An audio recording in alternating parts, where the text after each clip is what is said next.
রাজনীতিটা সমাজের মানুষের তার অধিকার, আর সেটা নিয়ে বাংলায় চলছে খেলা হবে। বহু অংশের সময় ধরে হয়তো এটা ব্যাখ্যা হয়ে যাচ্ছে, আর এটা সমাজের মানুষ মেনে নিচ্ছে, কারণ গণতন্ত্র অধিকারটা সমাজের মানুষের, আর সেটা নিয়ে ঢল নেমে পড়ে, কারণ খেলা হবে।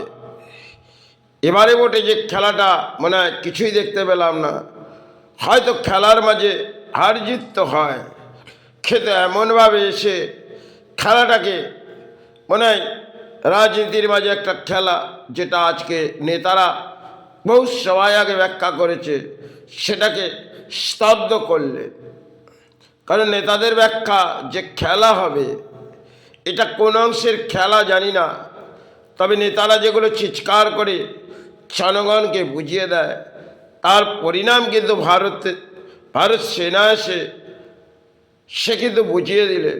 কারণ যে অঙ্কের সেনা বাংলায় নামলেন, তাতে মনে হয় খেলাটা ঠিকভাবে হলো না, আর খেলার রেজাল্ট হয়তো সবাই বাকি আছে।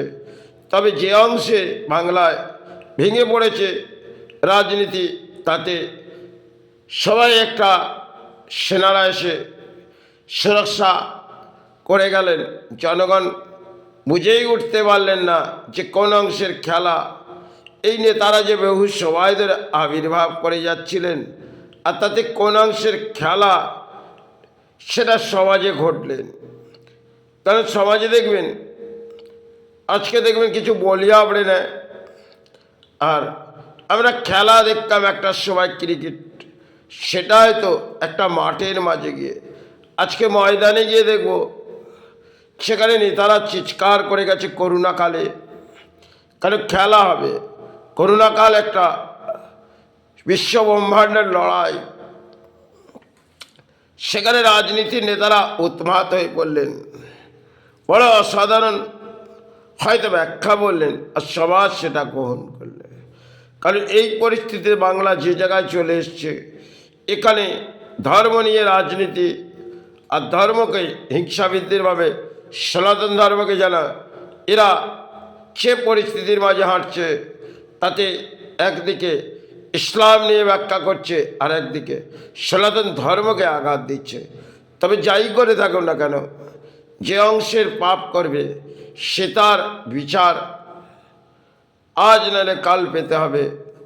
আজ যাকে জনগণ সাহারা দিয়েছে, কাল তাকে এই জনগণ তার খেলাটি স্তব্ধ করে দেবে।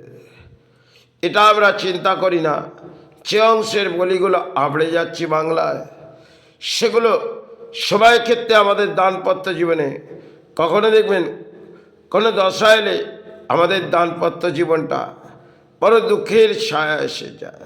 আর এই নিয়ে তারা উন্মাদ হয়ে আজকে রাজ্য রাজনীতিতে তারা যে অংশের ব্যাখ্যাটাগুলো বলছে, সেটা সমাজ মেনে নিচ্ছে, কিন্তু এখানে যে ধরনের বাংলা চলে এসেছে রাজ্য রাজনীতিতে, সেটা মনে হয় বাংলা যে জায়গায় চলে এসেছে, এ বাংলা জেগে ওঠা খুবই কঠিন।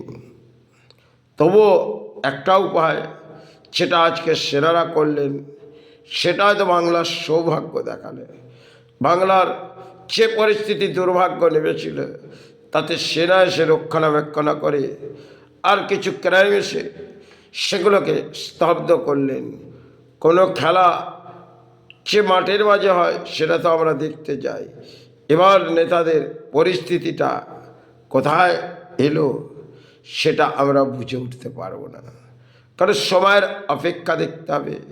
আর যে অঙ্কের ভোট ব্যাংক সেটা বাংলা দিয়েছে, তাতে সবাই কার ভাড়ারে কত অঙ্কের ভোট ব্যাংক হয়েছে, সেটা সবাই ব্যাখ্যা দেবে।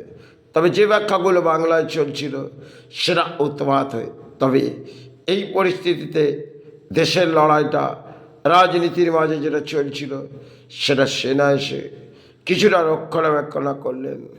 কেন?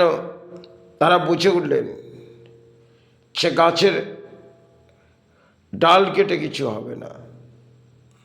এবার আগে দেখব গাছের গোড়াটা কি আছে, এবং গোড়া ভিত্তিক অনুযায়ী তারা তার লড়াই করলেন।